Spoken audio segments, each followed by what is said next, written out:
We are here. We deliver mail 500 miles all the way to here, Dawson. One of the great things that we were able to do in making this movie was to go back to the book and tailor-make and make to order the environment that Jack London describes.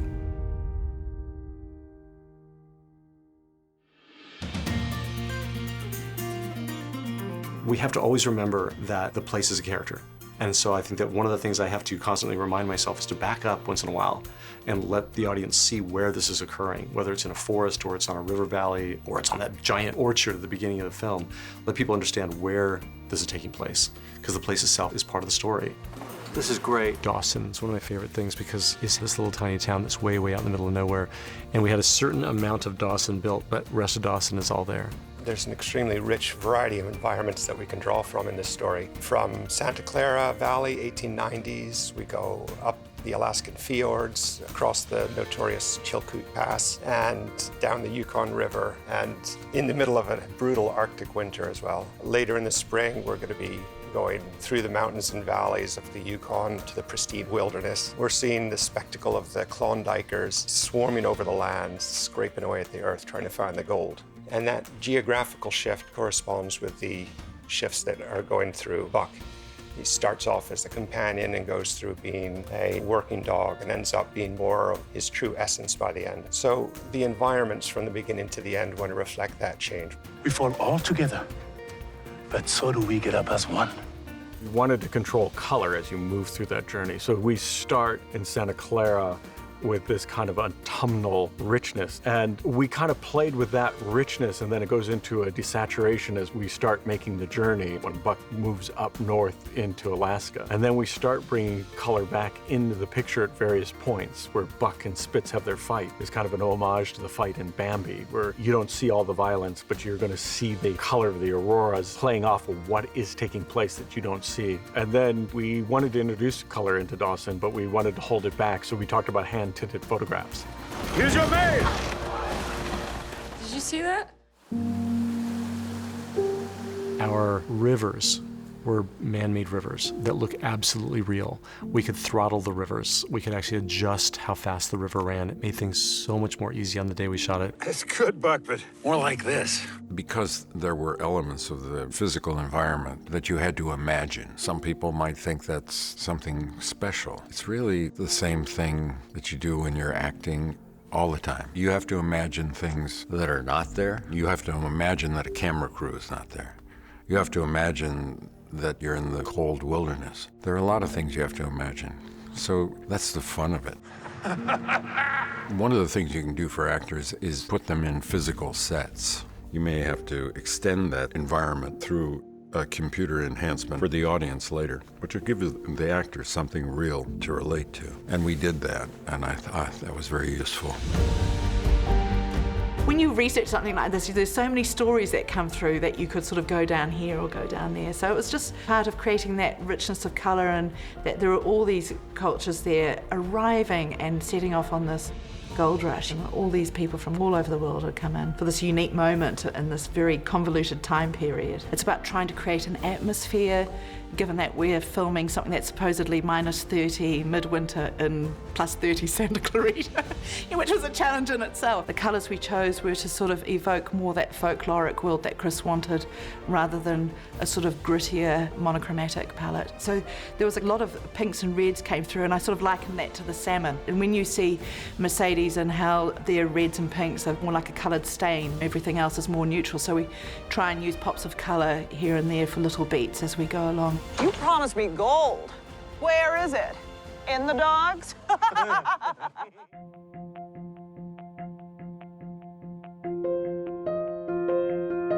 Thunderdome is a large soft light array that we're using on one of our sound stages for the parts of the movie that are exterior but shot on a sound stage on a built set. I never saw him believe in anything as much as he believes in you. We have a library that we're drawing from of over 500 different skies, everything from sunsets to big midday puffy white clouds, various kinds of overcast. And then the Thunderdome takes that high dynamic range image and drives our array of 280 LED fixtures behind a silk dome and mimic the illumination values in that particular sky that we've chosen. Janusz and Eric went through the script and picked out a sky for each scene, each moment that is not going to be represented by photography. So that way our starting point is something that was derived from Janusz and Eric's creative vision. And then we can start dressing in from there. As it pertains to camera, we will be tracking every single shot that Janusz shoots. And when you have a camera track, you're basically creating a 3D digital camera. You wanna put on the goggles? Yeah, so this is the frozen river. We can put on the goggles now and be basically in the scene and be able to look at it in 3D and to figure out exactly where we're gonna put cameras. We can apply those 3D digital cameras to virtual scenes so that it has the same camera movement, it has the same bumps, technical issues, racks of focus, things like that. We can apply those to other scenes and then revise them so they sort of match the action that we're shooting there, but at least the organic qualities from the live camera will be present in the digital camera. Buck, stay. If you're shooting a scene with a dog in the foreground and there's some action that's in the virtual realm, the director's going to need to see both of those elements together to compose the shot. That'll be put together in what's called simulcam, where simultaneously the virtual and the physical are combined, and the director is seeing that on the screen as we're shooting. While you're doing all of this, the environment every once in a while goes click and it's updated. Like, oh, hey, the blue screen's gone. Now it's just kind of a gray void. Okay. And then a few weeks later, click. Oh, there's some like temporary trees there. And then it'll happen again and happen again. And all of a sudden you'll come in and you're just working on animation and you're like, oh my gosh. And they're like, oh yeah, that's the finished environment. And it'll be a complete town or a complete mountain vista, or the river is complete. The level of detail, it's incredible. That's amazing.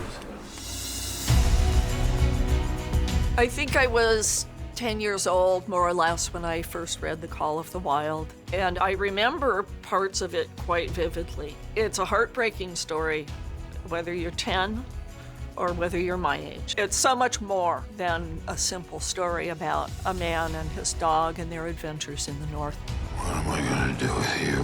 When you watch this movie, you will believe that you can go to the places that we shot and how every place that we shot was shot in the most ideal, beautiful light conditions. Look at this, Buck.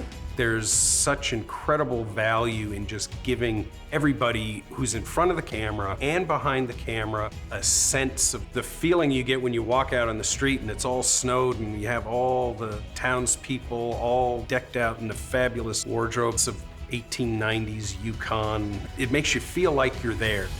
All through this, walking onto a set is like nothing else in the world. People are so good at what they do, and seeing everyone work together is the closest thing to magic that you can actually manifest on a movie.